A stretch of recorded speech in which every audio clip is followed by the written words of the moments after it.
Welcome back to another episode of Life with Lamb. Today I'm here at a different location, Movement by Design. Luke, how are you? I'm fantastic. We just had a great session. We did. My osteo here, everyone. We're interviewing my osteo. That's what I do. How are you going? Good, very good. We just had an excellent session. It was fun to have you in. We've been wanting to do this for a while now, so it's good we're here. Yeah, no, initially wanted to mic up in a wireless setup and just do like a session there, but I was like, Luke has a really good story to tell, and I think like the way you've got reasonable. So we'll let the listeners be the judge. I mean, I'm gonna hype you up at the start because you've got to catch them in. Pressure me, it's my first time. Like have a great story, and you're running a really successful clinic here, and I really admire like what you're doing, and Awesome.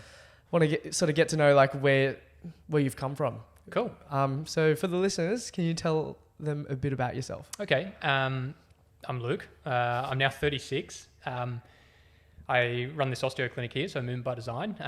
I've just figured out this is my 9th year, which is pretty crazy. It's not my 9th year out of uni. I actually started the clinic, which we'll get into a bit more later, I guess. I actually started it as I was going through uni, which is kind of an interesting part of the story, but I've now been hands-on for 9 years. We're attached to a gym. The gym's FitLab. Shout out to FitLab. Great gym down here in South Melbourne. So I've always been attached to them, originally sort of down Clark Street, closer to the centre of South Melbourne, and now we've recently moved here. So yeah, we're attached to a health and wellness facility. We've got gentle recovery next door. They do saunas, ice baths, that sort of stuff. Steve himself is a nutritionist, and we've got the gym out the back. So it's a nice little holistic centre we're operating in. So I've been attached to the gym for a long time. Actually, where I sort of started before I got into osteo was actually through the gym. It's primarily a CrossFit gym. I've always been interested in gym work. I'm not quite as big as you. You've got better genetics than I do. But No, I'm gonna blush. I'm working on it.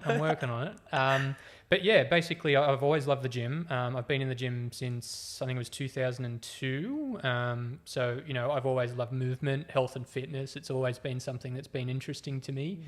But something I didn't initially get into straight out of school and into uni. It was kind of a path I took a little bit later, which is a bit different, but I certainly don't regret the path I've taken. It's got me to where I am now. So, yeah. Talk to us about the origins of this path. Like, what were you like growing up as a kid, and what was it all like back then? Well, I grew up in Newcastle, which is a beachside town.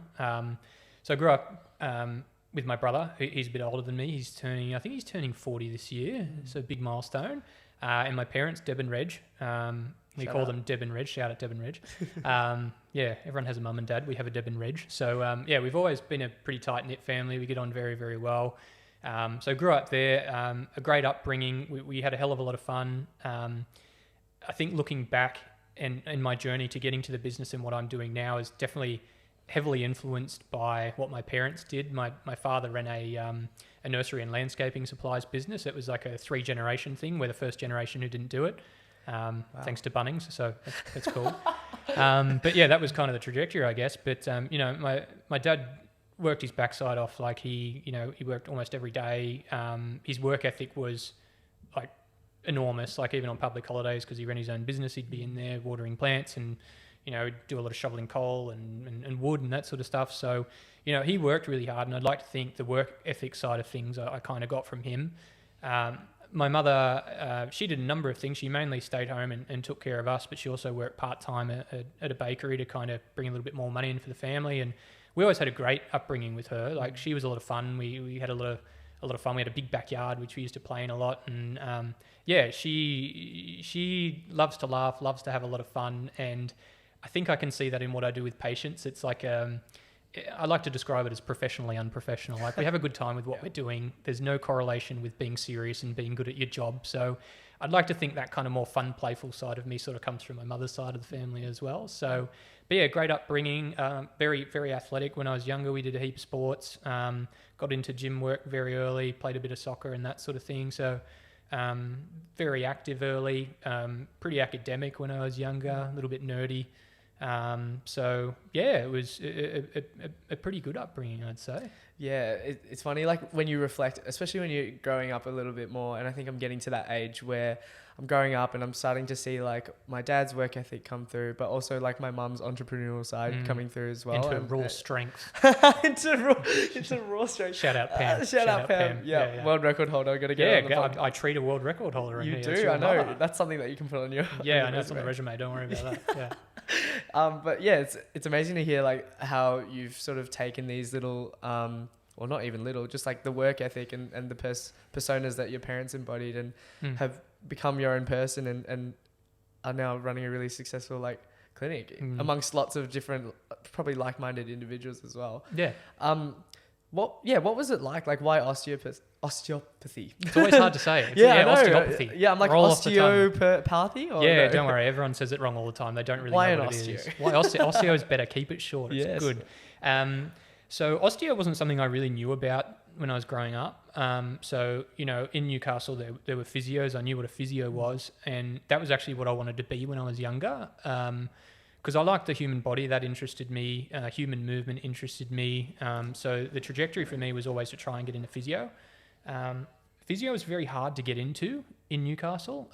We call, what do we call it? UAI. I think it's an ATAR here. Yeah, ATAR. I had to change my UAI to ATAR.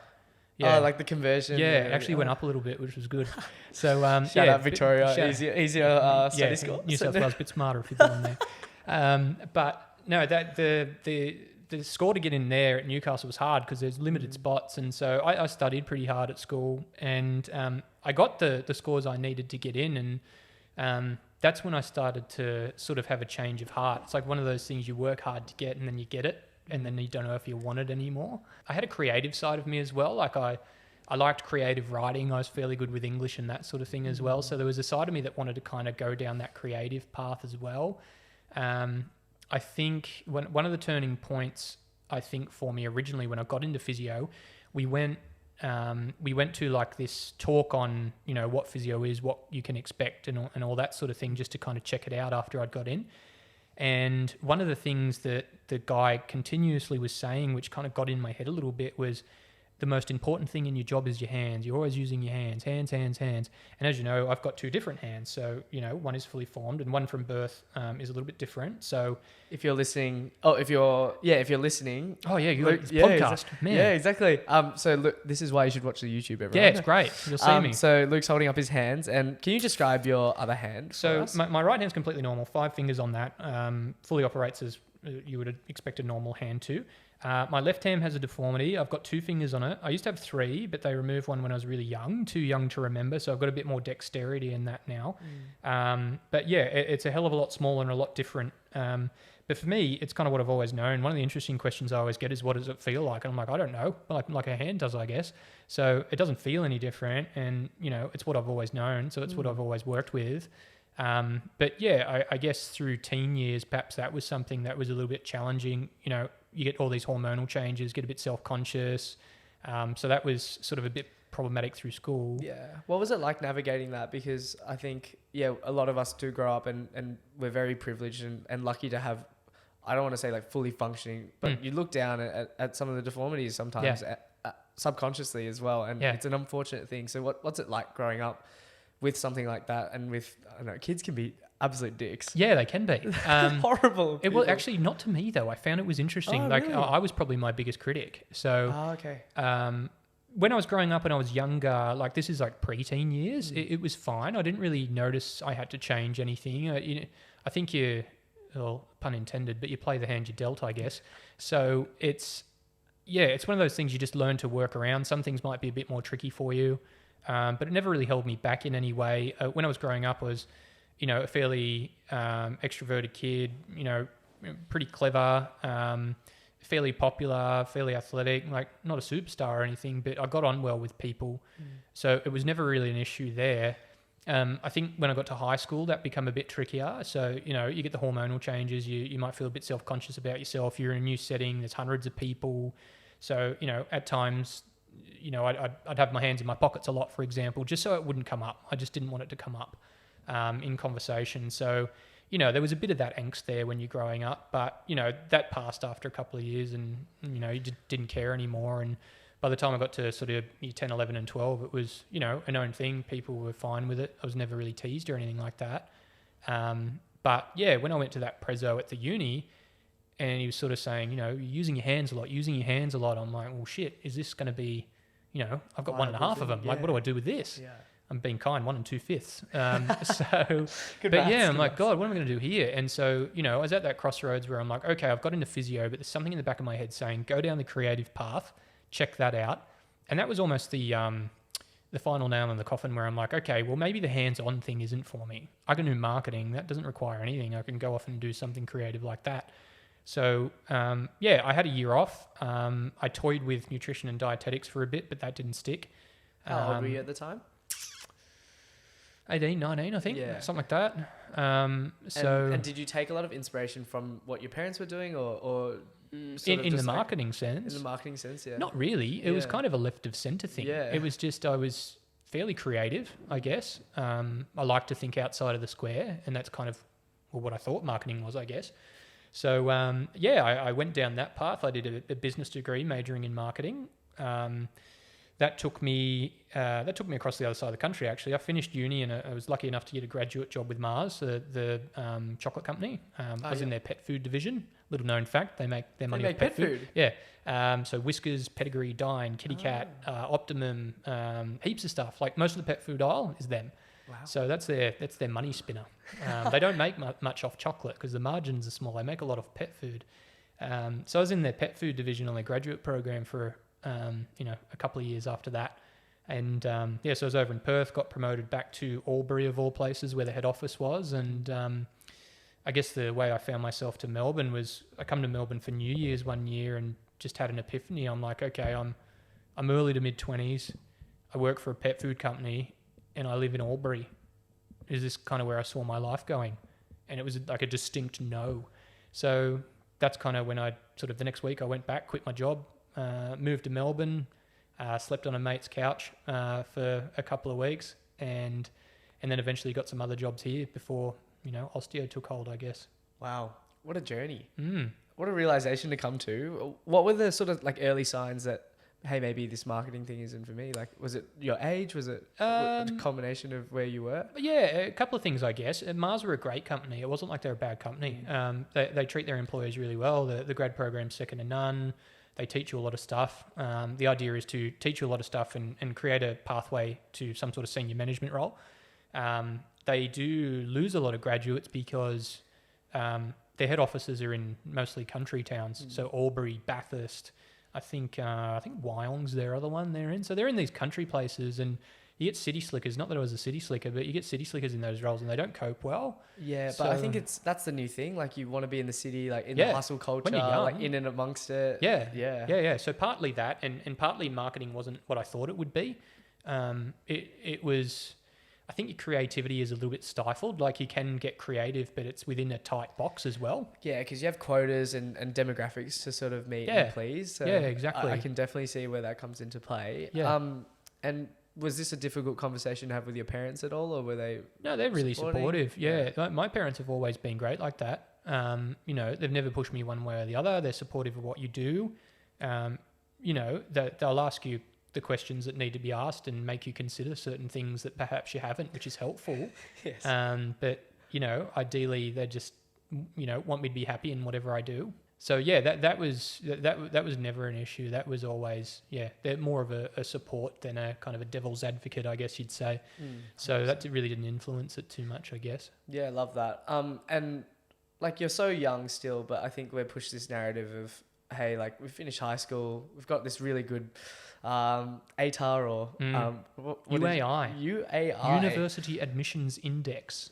Interesting. I don't mind that name. That's actually. all right. Yeah, shorter. exactly. Yeah. So you've got this really good score, and then you're like, well, like, my next path is uni.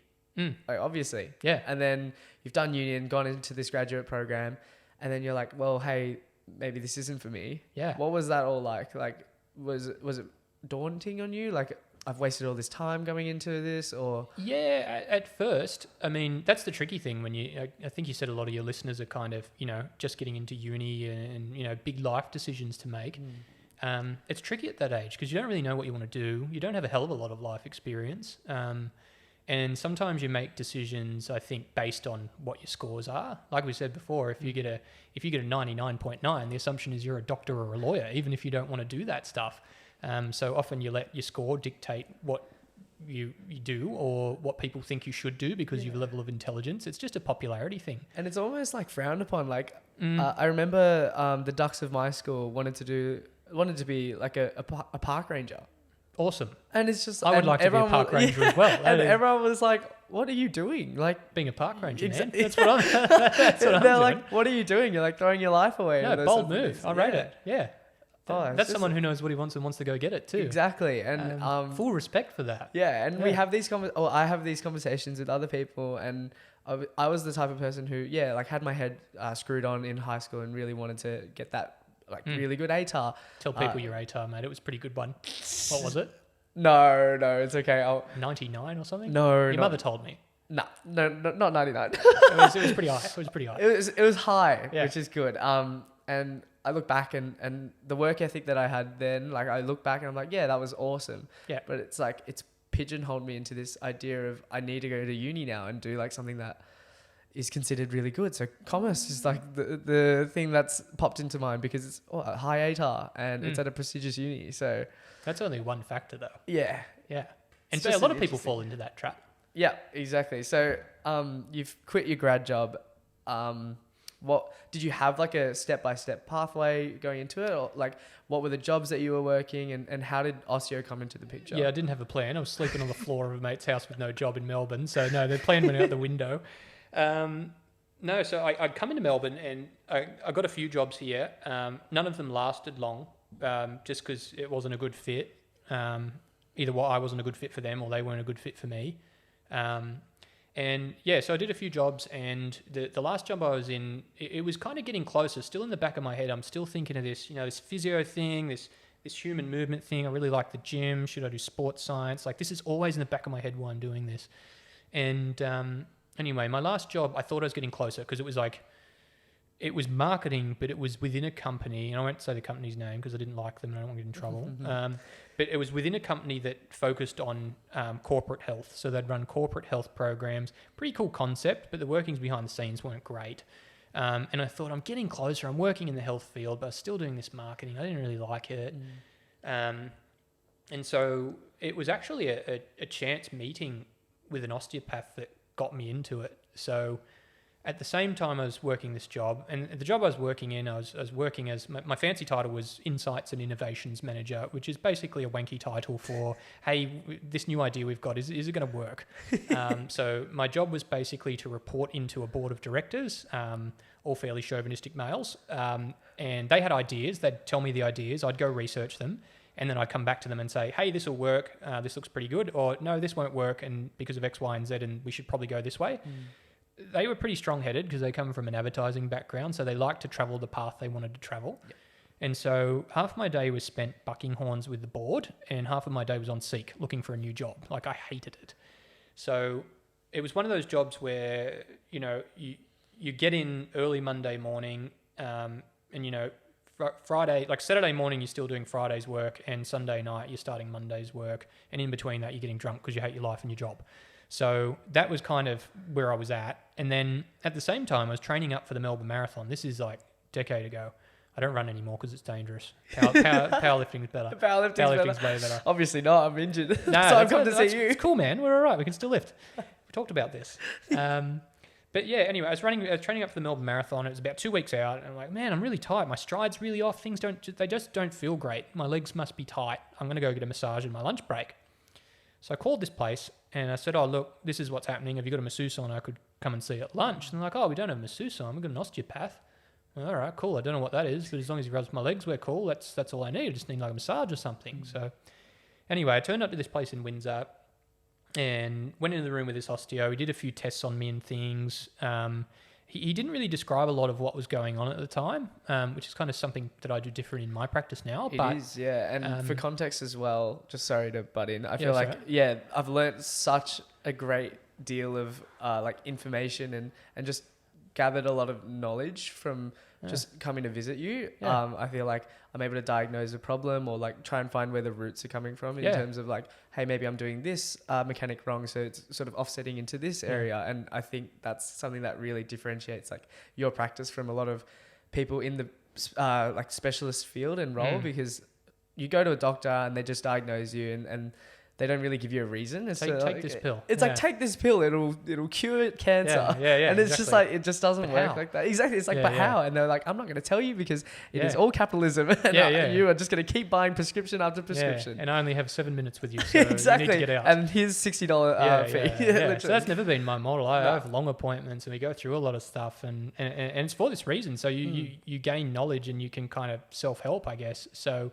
yeah, that's always been an important part of what I do. I guess we'll talk about that in a bit. But yeah, anyway, this guy was treating me and he didn't do a lot on my legs. He was digging like deep in my stomach. And at that point, I didn't really know what that was. They're like deep hip flexors. There's a muscle in here called psoas and one called iliacus. They flex your hip up or pull your knee to your chest sort of thing. And he's digging in there. Mine was stupidly tight because I was doing a lot of running. Like, it was a horrendous session. I remember laying there thinking, what's this guy doing? He hasn't touched my legs. This is really painful. This is going to be a waste of my time, waste of my money. I'm going to have to go somewhere else for a massage after this. And I remember getting up off the table and it was like I was walking on a cloud. And I'm like, what on earth is this witchcraft? Like I felt completely different. He just poked in my stomach and I was like, my stride is perfect. He hasn't touched my legs. I don't know what this is, but this has got my attention. And I sat on the train on the way back to work and because I was on Seek looking for other jobs, I thought, what's an osteopath? So I typed it in and some stuff come up and I started reading about it. I'm like, wow, that's kind of like that. It's like physio that I was going to get into, but it seems a little bit more holistic and a little bit different. Like that sounds like exactly what I've been looking for. Like it's this nice combo of, it's in the active movement space. It's a manual therapy. It's hands-on. I work with the body. I work with people. Like this is just tick, tick, tick. How do I become an osteo? 5-year degree. So that kind of burst the bubble a little bit. I'm like, oh my God, I've just finished this business degree, 5 more years, I'll get out, I'll be better part of 30. That's maybe in another lifetime. Anyway, went back to work. A couple of weeks later, I got made redundant from my job. Very opportune. At the time, was very upsetting, but relieving at the same time because I hated it. But that was at the same time that nominations opened up to get into osteo for the next year. So it's like the back half of the year. And so I applied for that. I still had thoughts in the back of my head about the hands-on stuff because osteo is very hands-on, like very manual therapy. And so I still had these things in the back of my head, like, how do I do this? And I thought, well, if I'm doing a 5-year degree, I'm going to get some answers on this. Can I do it? And I sent a message off to a guy named Chris McFarlane. I didn't know him at the time. I just went to the osteo email and just typed in, hey, this is what's going on. I've been born with this kind of hand. I've really wanted to do this for a long time. My concerns are I might not be able to do it because it's very manual. And, I went to that physio thing years ago and they said it's all about using your hands and stuff like that. Anyway, the next day I got a phone call and it was from Chris McFarlane and I answered. And when you get to know Chris, he's a great guy. Like he's got a very interesting sense of humor. People love him. Students love him. But when you first meet, he's very quietly spoken. Might seem a little bit unusual. And he called me and we had a chat and he goes, Luke, I've looked at your application, I've looked at your photos, and I just want to tell you that the most important part of osteopathy is your brain. If you have one of those, I encourage you to apply for the course because we can teach you everything you need to know here. And so that was a huge turning point. That was to hear that and to go, all right, I can do this. It's kind of like, it just set me on the right path. I'm like, right, this is kind of where we're going now. So that conversation with him was sort of pivotal to get me to take that step as well. Yeah. At the same time, there's like a couple of pivotal things that popped up at the same time, very fortuitous. Yeah, I know. It's like almost stars are aligning. Yeah. Like you've been made redundant. You suddenly find out that applications are open and then this person's just told you that do it. He's just dismissed pretty much your thoughts for growing up, really. Like you're like, I'm not going to be able to do this. I'm not going to be able to follow something that I've enjoyed or like thought about doing, but I've been told, I don't know, off on the side, like maybe not. Yeah. Maybe you can't do this. Yeah. And so whilst that was happening, I was lucky because I started training in CrossFit gym at that time, the gym that we've got now, FitLab, which was CrossFit 3000 back in the day. And I'd been there for a few months. I got my level 1 because I was a full CrossFit frother at the time. And then, you get your certification just to learn more about it. And so that side of things had kind of fed into it. But the guy who originally owned the gym, Brad, who's one of my good friends, he'd made the change he was working in logistics, and he'd made the change because he always wanted to run a gym.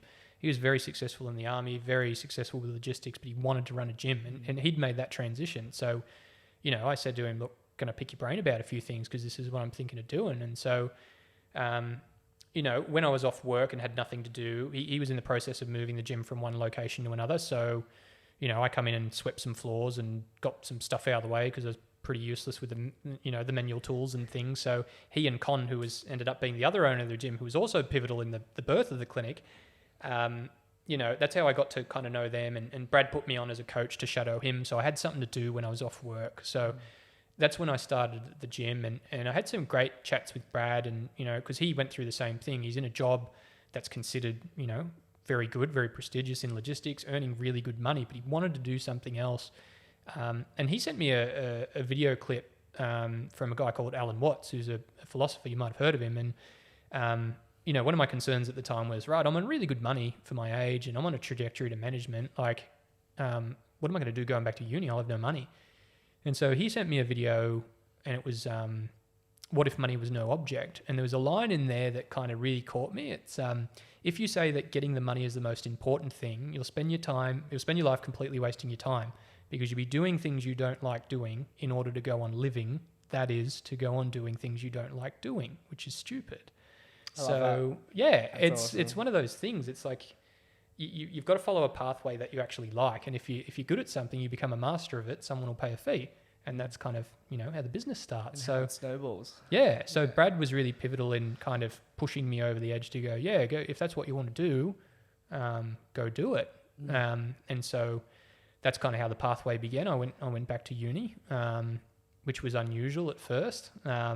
Because you'd be considered an older... Mature age. Yeah, mature the ripe age, old age of about 25. I was a mature age. And like 25 isn't even that old as No. well. But because we're fed this narrative of just go straight into uni, like... You don't know what you want to do. Exactly. And this is what I'm finding as well. It's like freshly 18, graduated uni. Yeah. 19, 20, turning 21 this year. It's like I still feel like I don't have the life experience to know exactly what I want to do. No, I couldn't have done osteo when I was younger. It's too hard. Yeah. But yeah, I mean, we had people from anywhere from fresh out of school through to in their 50s with kids. And it was a good mix of people. Like it was very broad. Like I certainly wasn't the oldest in there by far. I was probably like in the median. So yeah, that was kind of a really... cool experience. Yeah. Well, I think you talk a lot about like how it was an opportune sort of adventure, but I think the key theme that I'm seeing is that like you networked and you sort of found opportunities through other people, and it sort of emphasizes how important it is to foster relationships with these people, because if you hadn't met Brad or the gym owners or anything, like they probably wouldn't have pushed you to actually take on osteo. Or if you hadn't reached out to Chris and gave him like details about your hand, like he probably wouldn't have called you. He wouldn't have known who you were. Yeah. And he wouldn't have told you that like you have a brain, so you can definitely do osteo. Yeah. So it's just like, I think these little things, like, they might seem like, like, I don't know, like as if the stars are aligning or something, or if it's all luck, but I feel like subconsciously you were making the right steps to sort of venturing out and finding what you want to do. Yeah, I think there is an element of like luck or fortune in coming across people's paths, but I think you also have to take the steps to make things happen as well. If you don't, it doesn't work. You can't just sit there and wait for it to fall in your lap. Like, you've got to take the steps. Like, for example, I had to reach out to the uni and take that first step. If I didn't do that, I don't get the email back or the call back, right? So yeah, some opportunities come up, but I think, and developing relationships with people is very important. I think that's, you're the product of the people you surround yourself with. So I think, I was lucky to meet these people, but if you're a good person and you're helping other people out as well, they'll find a way to help you in future. So it is very much about kind of, making those relationships work as well as you can, doing the right thing by people, and opportunities will arise. And if you have the nous and the drive to take those opportunities, then, it's largely going to work out for you, I think. my card is full. So I knew something would sort of play up a little bit, but hopefully we got the camera here on you, which is all good. Good. No, I love that message so much. And I think like, yeah, it's just placing that importance of like, yeah, just reach out. And I think it relates back to like, I'm finding myself in uni, like not enjoying it. But I think what separates me from someone who also isn't enjoying uni is that I'm doing the podcast. I'm trying to talk to people and connect to people and talk about their stories and get insights into like the different techniques or work ethics or values or views that they're implementing in their life to like get to where they are now. Yeah. And I think it's such a difference compared to someone who's like, oh, I hate uni. Yeah. And then that's it. It's just like, I hate uni. That's like, good. A lot of people hate uni. Exactly. What are you going to do about it? Yeah, exactly. It's like, what are you going to actually do about it? And then it brings me to a topic of like uni tutorials where no one speaks up at all. And then you go back and you're complaining and it's like, oh, the tutes are so quiet and like everyone's just so, but it's like, why aren't you speaking out? If the tutes are quiet, make them loud. Yeah, exactly. And it's just something that I've noticed and it's a bit annoying because why are we complaining about things not working a certain way or things not happening a certain way that you want it when you're not actively making those steps to change it? What are you contributing? Exactly. Yeah. So I don't know. It's just a little oversight that I've seen like in my time at uni. Yeah. And you'll see the people who make things happen at uni and do take the extra steps like you're doing. Like you're out here doing a podcast. You might not be enjoying uni, but there's probably someone else doing commerce not enjoying it and they're sitting on the backside complaining and the world's against them, right? So, you know, if you've got a problem with something, you've got to be the one to take the steps to change that because no one's going to come and put it in your lap. 100%. And I think, it's a clear difference between someone who's like, I hate uni and then that's it. Or I hate uni or anything really. Like maybe I hate my job. Yeah. But it's like, what are you doing? Like you were on Seek. What are you doing about it? You were on Seek half of the time. Like you could have just been like, drinking your life away or something and being like, turning up on a Monday and being like, well, okay, just got to repeat this and get through this. What a prison to trap yourself in for the rest of your life. Exactly. And a lot of life is just so self-determined. Yeah. And I think you just can't be sitting around complaining about something and being complacent and not doing something about it. Yeah, exactly. What a prison. Like that's, you're trapping yourself within your own walls. So it's, get up and do something about it. You'd be surprised at the opportunities that are there. You know, that's how the clinic here started. It started from an opportunity that I kind of pursued as well. Yeah, 100%. So you were here starting up the gym first. So that was a gym initially, and then it sort of branched out into this little holistic health center. So that's part 2. That's genesis of the clinic. Okay. So I guess that's how I got. I guess the last little bit's been about how I got to osteo, but I guess the second side of it is, well, how did the clinic start? And it's kind of along those lines that you're saying. It's like, the difference, I think, between people who end up becoming, successful or fulfilled in the work they do, I should say, is someone who wants to take the extra step and make things happen as well. So for me, in the old gym that we're at, that's where the first clinic was, what I called the ghetto clinic. It was amazing. So it was within... Why is it called the ghetto? You'll find out. So we had this gym and it had a mezzanine level, right? And so we'd set up this gym with Brad and Con, and that's how I met Con, who was pivotal in making the clinic. And so we had this space. There was this empty room in the back corner, and it was just filled with like old hot water systems, old dusty like toys and things. Like, you could have filmed a horror movie in there. The walls were falling apart. It was rotten, absolutely rotten. And Brad often joked to me, we'll save that room for you for when you finished uni and you can start your clinic in there. I'm like, yeah. Like, I think he was just joking maybe, but I was like, that actually sounds real good. Like, start a clinic in a gym. That sounds excellent. So anyway, I was coaching a lot at the time. Like, I was coaching before uni, going to uni, coming back, coaching again. And, 6 months went by at uni and I'd fallen in love with this thing. I'm like, this is it. Like, this marketing stuff was never right. I don't regret it, but this is it. I love this stuff. Like, I was fully in. And so to make ends meet, I'd work at the gym, but the other side of it was I also got, I think they're called Oz Study. So I don't know, there's youth allowance and Oz Study. So it's like a payment from the government to help you. Yeah, Centrelink thing. Yeah.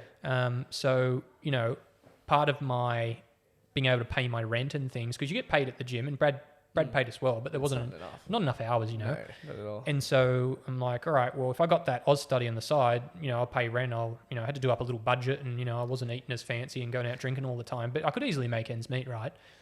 And so anyway, I start semester 2, fully in love with this thing. And then 1 week goes by and I don't get a payment from Osteopathy. I'm like, well, that's a bit weird. I'll give them a call. And so I called up and I said, hey, this is what's going on. Payments are stopped. Why is that? They're like, oh, you've run out of allowable time.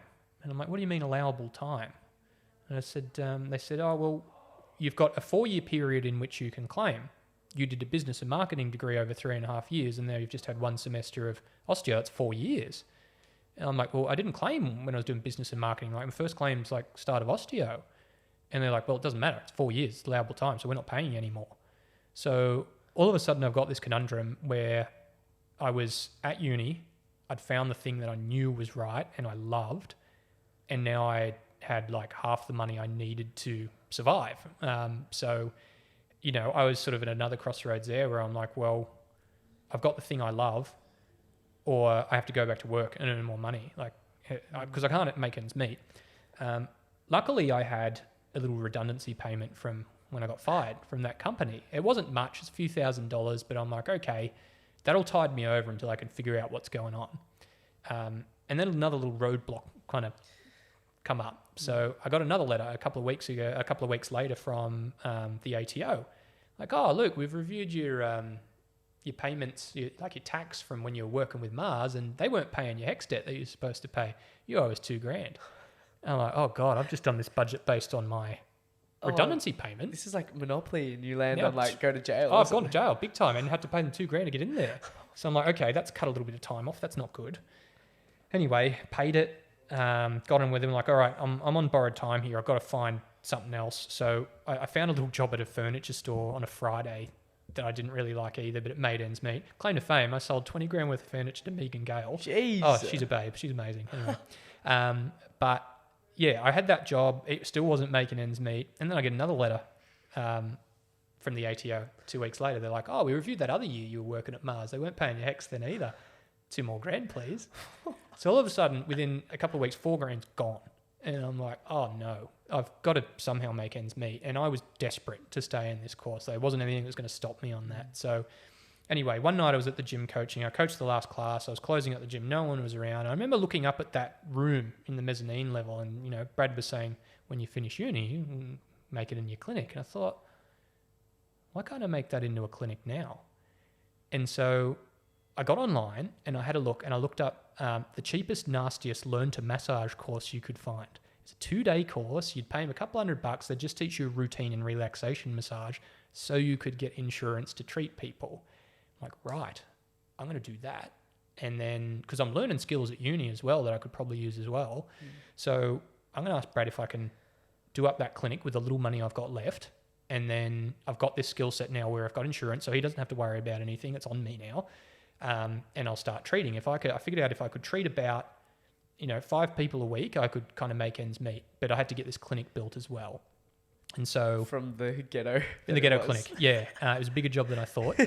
And so I asked Brad. I said, "Hey, can I use that room now? Because I need to make a bit of money to make ends meet, so I keep going to uni." And he spoke to Julia, his wife, who was the other owner, and they were lovely enough to say, "Look, we're happy for you to do it." I said, "Look, I'll fit it out. That's all good. How much rent do I need to pay you?" And they were great. They said, "Look, if you do 1 class a week for us at the gym, extra for free, that's your rent."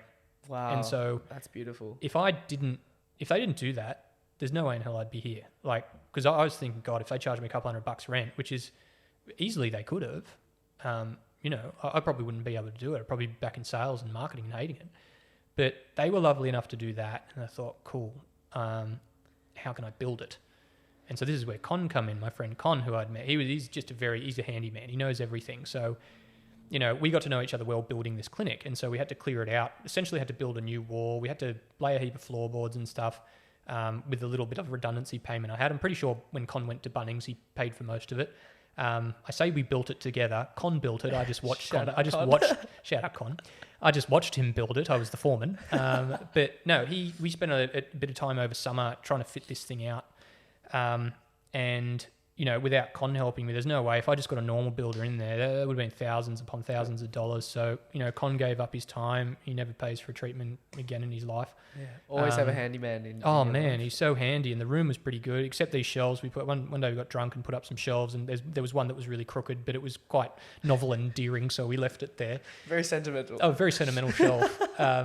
But no, we started building that, and I thought, well, how do I get people into the clinic? So I was already running a mobility class in the gym, sharing some skills I had from uni, and I thought, well, I'll run a little course and I'll teach people how to stretch, because I figured out I needed X amount of dollars to keep me going and to pay for clinic.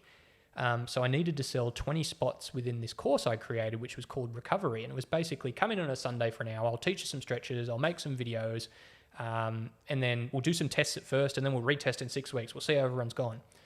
And I need to sell 20 places to it. So I hustled hard. I was telling everyone in the gym, every class, I'm doing this course. It's going to be freaking awesome. I still didn't know what I was doing at the time, but it looks going to be awesome. And the marketing. The marketing background come out. I had to hustle. So it was useful. Yeah. I end up getting 40 people wanted to come to the course. So I ran 2 of them. So the beauty of that was that allowed me to showcase a set of skills I had. So the course worked really well. The before and afters were great. Some of them went up online and people found me through our gym Facebook. Other people were like, the course was really good. I got the shoulder thing. Do you do anything on shoulders? I said, sure do. I've got a room up the top there.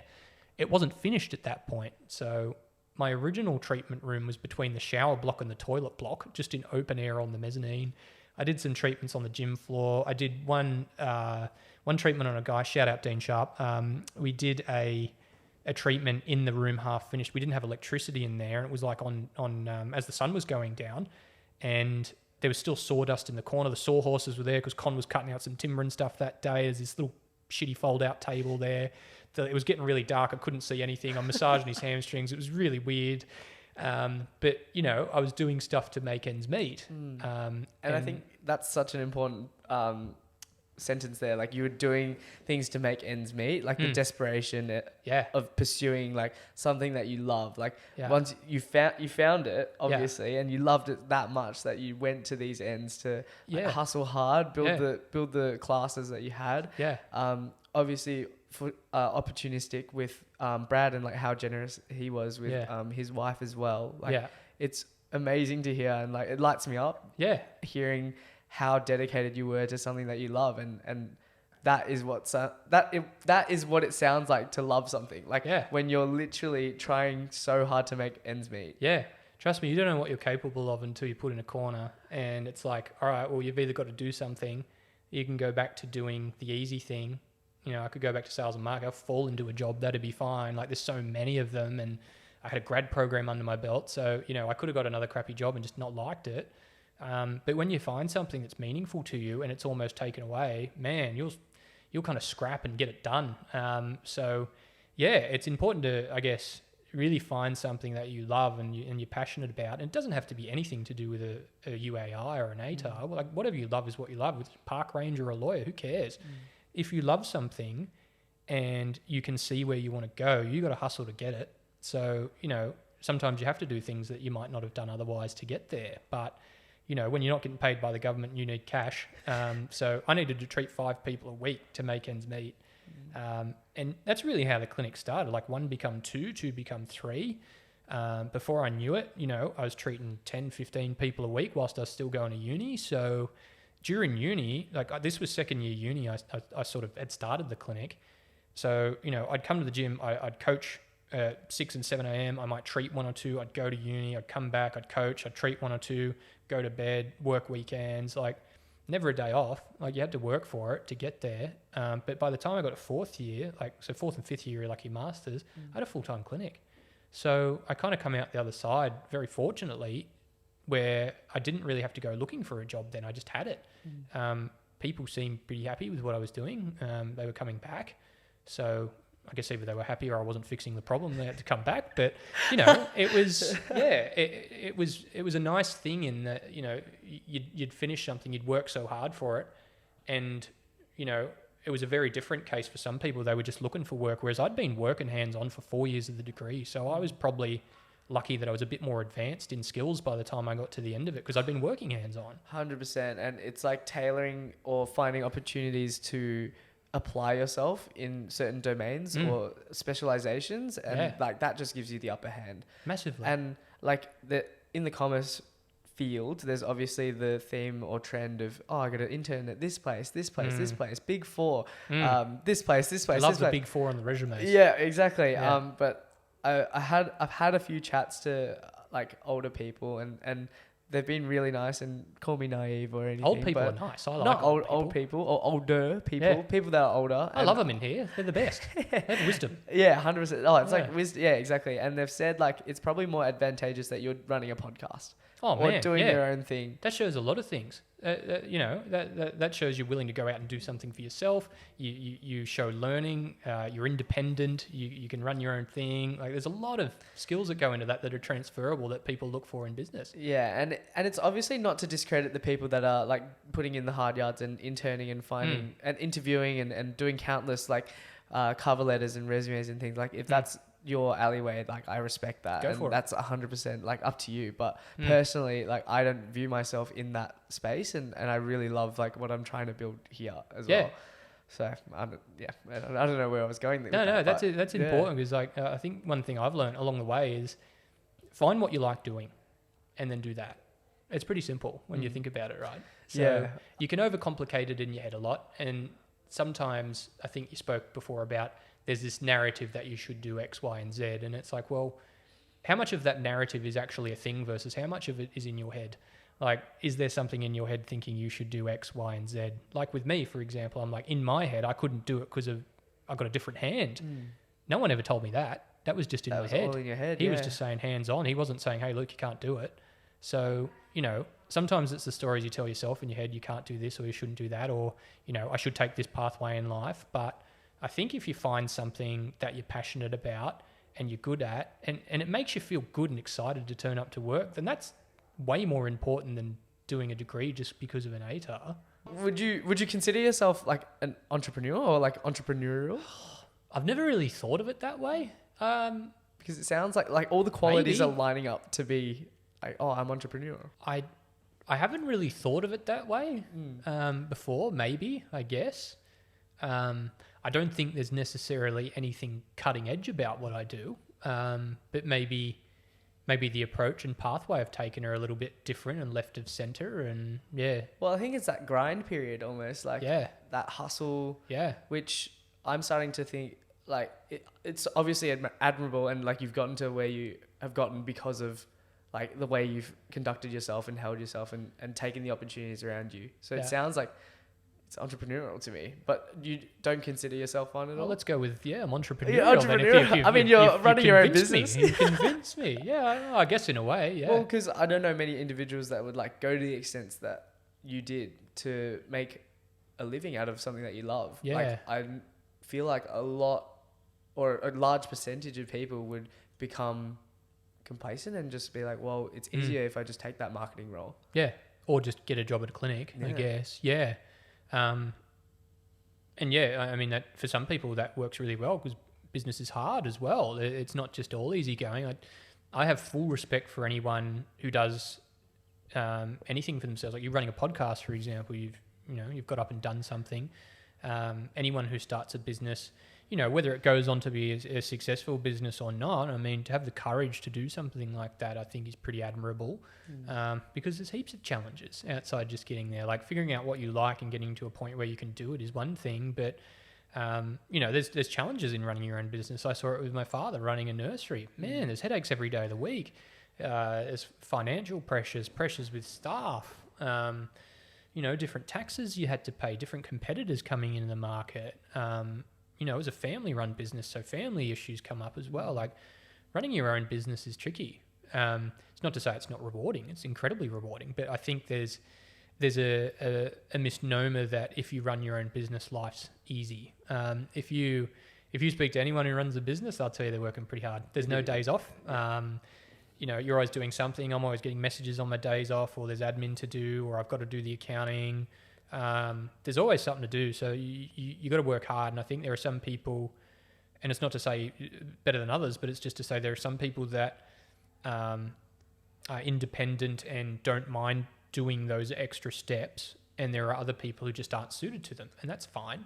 So, when I was in marketing, I'd look back and go, in the management roles I was in, I wasn't suited to managing. It's not that I couldn't do it, I just wasn't great at it.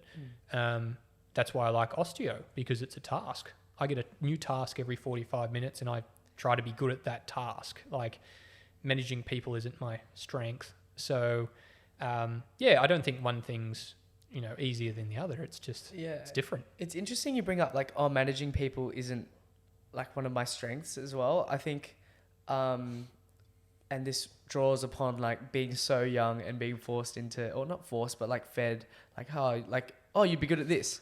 So that's like what you should do. Yeah. And then you're told this. And then, so for example, maybe you were told, you'd be great at management because you're a great people person. Yeah.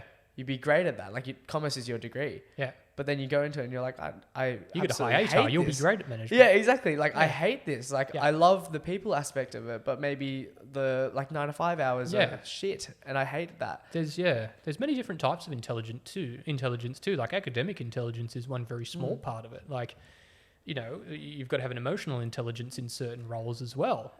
Like, I need to be pretty savvy with that because I'm dealing with people in like high stress situations. 100%. My ATAR doesn't mean anything when I'm trying to, help someone calm down a little bit or normalize something for them. So I guess you just got to figure out what your strengths are and what you actually enjoy doing and take advantage of those. And I think it's being really specific with it as well, because you could say like you love talking to people. Yeah. And then that can apply to so many jobs. Yeah.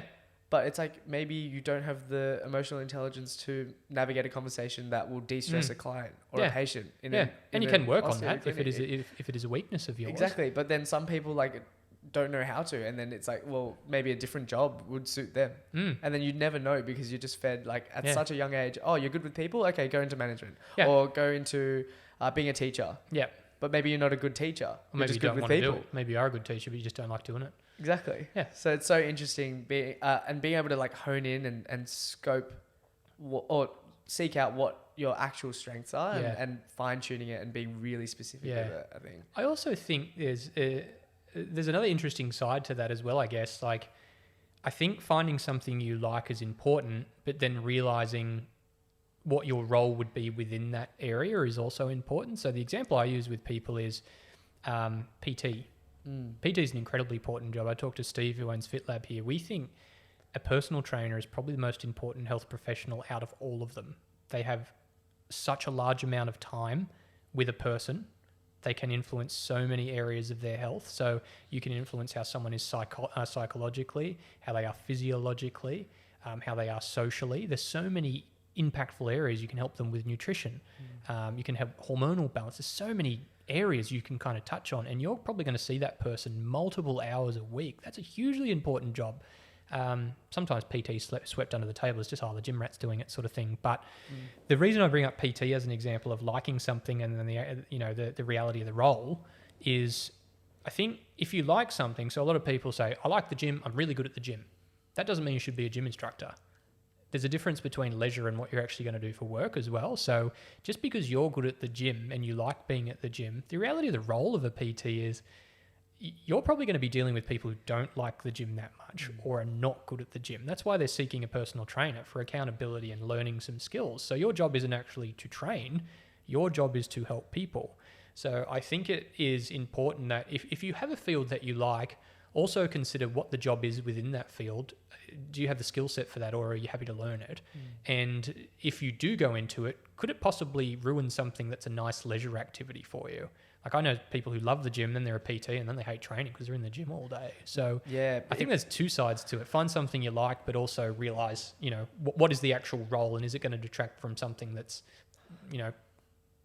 a pleasure of mine, I guess. Yeah, 100%. Yeah, it brings me back to a chat that I had with my coach, and how he said that, like finding something that you love doing is amazing. Yeah. And whether there's a big difference in whether you can make it a living. Yeah. Like, do you love doing this, but can also make money out of it, or make it a business or something out of it? Yeah. Or do you want to just keep it on the side and continue loving it? Correct. And That's like exactly the same thing. So important. He sounds like a smart guy. He's a very smart guy. And probably Shout out to several my coach. times as wide as me as well. Probably one of Like the twice smaller my people, size. smaller people you've had on your podcast, unfortunately. No, Try you're hard. cutting yourself short. Narrow shoulders. Well, what is it like being a business owner, and where did the origins of Movement by Design come from? I guess Movement by Design, when I started the clinic, which is 9 years ago now, that was the name I kind of ran with. I really liked, and one of the things I liked about marketing was the creativity of it. So being able to brand, create my own logo, my own name was exciting because I didn't have any brand guidelines to sit within. The style of the clinic could be mine.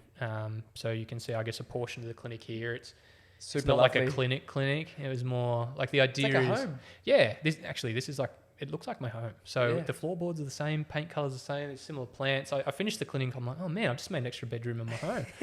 But yeah, the idea behind it was, I didn't, like if I went and saw a clinician, so physio, osteo, chiro, whoever it was, and often you go in, you're in a really small room, it's pretty dingy, there's a poorly laminated poster of anatomy on the wall. It's just uninviting. And the idea here was, when you go to a cafe and the coffee's good, but the atmosphere is comfortable. Oh, yes. And you go back to that cafe and you sit there because you like it. Yeah. But the thing you're going for is the coffee. The same idea was here. I'm like, people come in for the treatment, but the space is nice, it's comfortable. So they'd like to come back as a part of that as well. It's not like the bland white, like you've got just the bed in the middle, you've just got like white everywhere, and then like you said, the laminated, like such poorly, always poorly laminated. Yeah, always just a little crease, just creases and bubbles and stuff. It's just like attention to detail. Well, as you can see on Luke's camera, he's got the spine. Yeah, that's like him. that was like a homage to it shows you what I do, but it's a bit artsier, I guess. Exactly. So. Well, you're in South Melbourne, so it's a good location. Someone tagged my window the other day too. It's very street cred. Yeah, it's all happening. But so Movement by Design was the name I come up with. It kind of describes a little bit about what I do. I really like the idea of movement, getting people to move well. I'm still connected to the gym because I think that's where the magic happens. I think what I do is more an adjunct to that. So, I'm not the kind of practitioner. I do get people who like to come back regularly, and that's fine. That's, if they want to do that, that's perfectly acceptable. But the idea is, you get people in here, you get things moving as they should, you find out any, imbalances, for lack of a different term, and help someone get healthy again so that they can go to the gym and make life-changing things happen. And then if they use this as, a loosen up every now and then just to keep themselves training well and optimally, that's how health should be. It shouldn't be come to my clinic 3 times a week for the next 6 months. Like, that doesn't work. Not at all. Get someone in the gym, get them training. If they need my help, great, come in. And then it should be more patient-centric as well. Like, part of it is I can use a skill set to help you, but I think one of the problems in some practices, because they're running on short time frames, is they don't get to know you well enough. They don't get to know where you want to go and what your goals are. They just get you on the table, or bang, bang, bang, all right, come back in a week. It's like, you don't even know who I am or what I want. Yeah. So, taking some time to get to know someone, and where they want to go with things, what their preferences are, and giving them some time to teach them, about how things should move and why it might be holding them back, I think is the most important thing. And then on top of that, you do some treatment, which feels pretty good and fixes some stuff. But, teach a man to fish. No, well, it's a whole experience, I think, when you come to the clinic. And I'm not just saying this because I'm doing a podcast with you. Like, genuinely, like, our relationship started way back when, like 2020 even, I reckon. Yeah. It was when I first started doing ollie lifting and just was squatting ass to grass and fucked up my hip. Yes, that's right. And then Mum is like, oh, just come to this osteo. Like, shout out, Pam. Exactly, shout out, Pam. Pam, Mum. Yeah. Mum. Mum is one of those clients that come up for a loosen up, and it's about like maintenance and healthy maintenance as well. It's not like give me your money. Yeah. Like, this is, you have to come like week. She can come whenever she wants. Exactly. Mum just comes in and it's like a loosen up. It's like a recalibration of the body and given what she does. Yeah. She's a trainer by trade, and she lifts lots of really ridiculously heavy things. That's going to take a toll on the body. It's not that she's doing anything wrong and that's why she's tired. It's just she's got a lot of load through her body. So you've got to take care of that somehow. Yeah. And honestly, I love like what you've created as well. I think it's again an experience. Like you come in, you're educating on like why certain things are happening in the body and whether the patient chooses to apply those or take note of them. Like I think subconsciously you still know that, hey, like maybe I shouldn't do this, or I should do this, or I should be doing XYZ to maintain my body. And I love that about like what you've been able to do with myself as well. Oh, that's good. I'm glad to hear. Yeah. So yeah, I never think of fixing anyone per se. It's more you facilitate the process, give someone some knowledge. People are intelligent. They'll make the right decisions if you pitch the information in the right way. So yeah, I think treatment is a partnership. It's not just a come to me and I'll do the stuff and then you go away. It's not a very healthy relationship. Yeah, or even the ones where it's like, oh, you have to keep coming to me and then they don't fix, and it's just like letting it drag on and on and on and on. It's a waste of your money and my time. It's not healthy. I wouldn't get value out of that. I mean, financially, sure, but when you're doing something that you love doing, it's not so much about that. That's a byproduct of what you do. And I think, and we talked about this earlier, if you run a business, I think the most important thing in a business is to have really high quality, be incredibly good at what you do. Every patient that walks in the door, this is the first time you've seen that patient, or this is the first time this patient has had a certain thing. Make the experience wonderful. Make sure they know exactly what's going on, exactly what the plan is, empower that person, have a really good experience in here. And then if you do run a quality business, people will talk and they'll send people in. You don't have to use the marketing degree that you spent hundreds of thousands of dollars on and are still paying off. But, you know, I think if you run a good quality business, people talk and people will be referred. Word of mouth is the strongest, piece of marketing. Strongest form of marketing and advertising there is. Fun fact for the listeners, Luke's business is not on Instagram, or you're not on Facebook, are you? No, I think someone made me what do they call it, a handle? A handle. In Instagram? On Instagram, yeah. Yeah. It was a friend of mine. I don't know how to log into it. Sometimes I get emails and they're like, hey, these 20 people want to follow you. And I always feel bad because I can't log in and say, yeah, that's cool. So no, it's not. I don't have an Instagram. I don't have Facebook. I don't have any marketing. I'm not on one of those discount things. Scoop on. Oh, there's just all sorts of marketing. Yeah. No, none of that. Which I'm very fortunate for, I think. I guess I was lucky because going through uni, I was sort of building a business organically on the side. So 100%. It kind of got to a tipping point as I finished. So it was kind of nice. I didn't have to push the marketing too much. And yeah, I think if you do a good job with anything, people will talk. Word travels. Yeah. Like if you do a good job, there's no reason the person shouldn't come back to you the next time they need help. And I treat a lot of active people. So something's always tight or something's always tweaked or whatnot. So if you provide a good experience as repeat business, the amount of people who I treat who soon after... Well, Pam's a great example. Shout out Pam. She come in, she enjoyed it. She sent you in. She sent Brendan in. Yep. Now she sent the other half in. Yep. So the whole Lamb family's down by this business. Yeah. Exactly. So that's how it usually starts. It's usually mother, kids, and a couple of months later the father. That's kind of and it's exactly how it worked with your family as well, right? Yeah. So yeah, it's I think if you do a good job, everyone knows someone who's got pain or a niggle or that sort of thing. People love to talk about how much pain they're in. So yeah, people will come, and active people will definitely take care of themselves because it's the kind of people they are. They want to take care of their body. That's why they're at the gym in the first place.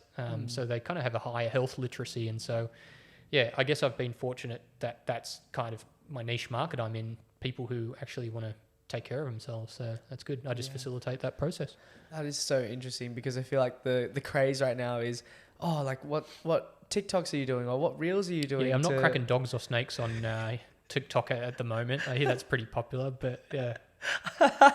I don't have time. It's busy. It's a lot of production. It's busy. Like I saw you set this up. It freaked me out. I couldn't. I'm useless with technology. And it's failed on me. Obviously, I need a new camera. I'd have no idea how to set this stuff up. Like technology is my real weak point. That's why I work with my hands. Yeah. So yeah. And your brain.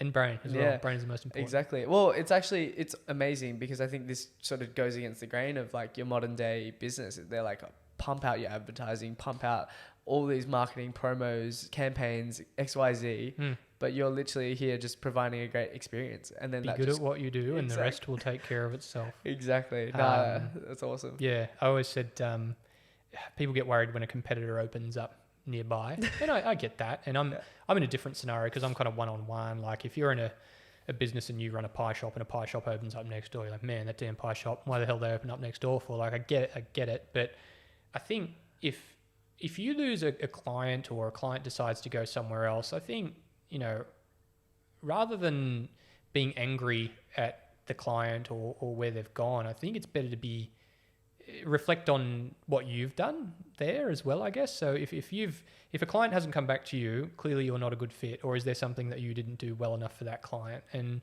I think, if you can be reflective and constantly improve with that sort of stuff, you're going to run a better business anyway. So that's I love that. That's kind of how I've run from day one. Yeah, amazing. I think we have some time to talk about the Holy Trinity debate, and we're not talking HSP sources. Is that a debate? No. Holy Trinity is your barbecue, sweet chili and garlic, isn't it? Is that what you go with? Is that what? Oh, when you put them on. When you put them on. Oh, I like all those things. Yeah, let's go with that. Give them but we're talking about physio, chiro, and osteo. You had to take it down this path, didn't you? Yeah, I did. It's on now. What's the smoke coming out of my ears? It's me trying to find a link and a segue into it. So sorry if that was a really poor delivery, but it was confusing. But we're here. We're here. Let's go. It's okay. All right, on to you. Yeah. All right. So what's the question? I don't know. Like, what's your thought on it? Because I feel like I'm very involved in the health and wellness space at the moment.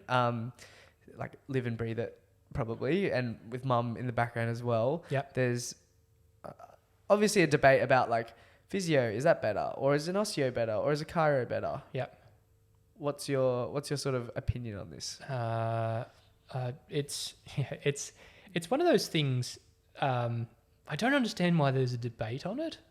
It's one's not necessarily better than the other. I think physios, osteos, and chiros, we're all allied health professionals. So we all do a nasty long degree. We all learn a lot of stuff about the human body, how it works, methods to help it. So we have a similar pool of information in terms of research and that sort of stuff as well that we utilize. So we all should be, in a way, utilizing gold practice to get people or gold standard practice to get people from where they are to where they want to be.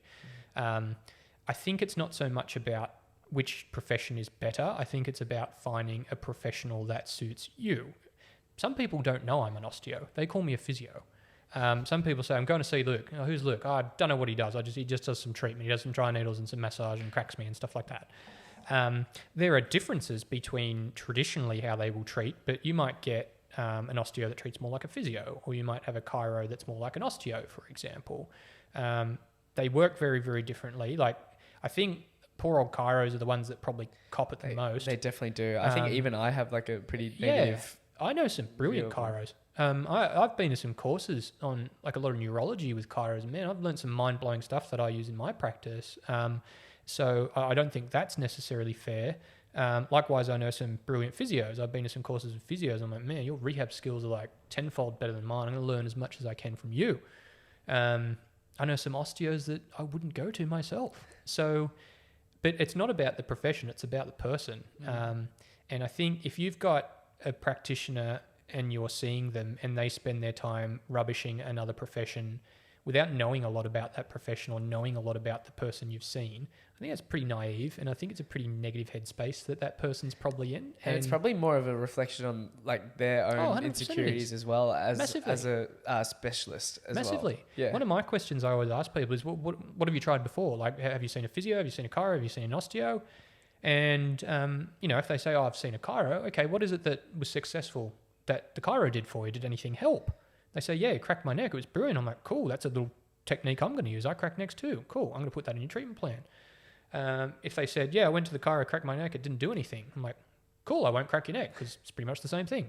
I don't think I think it's important not to rubbish another profession in anything. It doesn't have to be a battle. Just be good at what you do and take care of the person in front of you. If you do that, your business will be fine. Like you said, it's probably a reflection on them. They're probably disgruntled in their job. So if someone's spending half the session just saying, osteo is witchcraft, it's not backed by science. I'm like, well, it's a university degree. It probably is.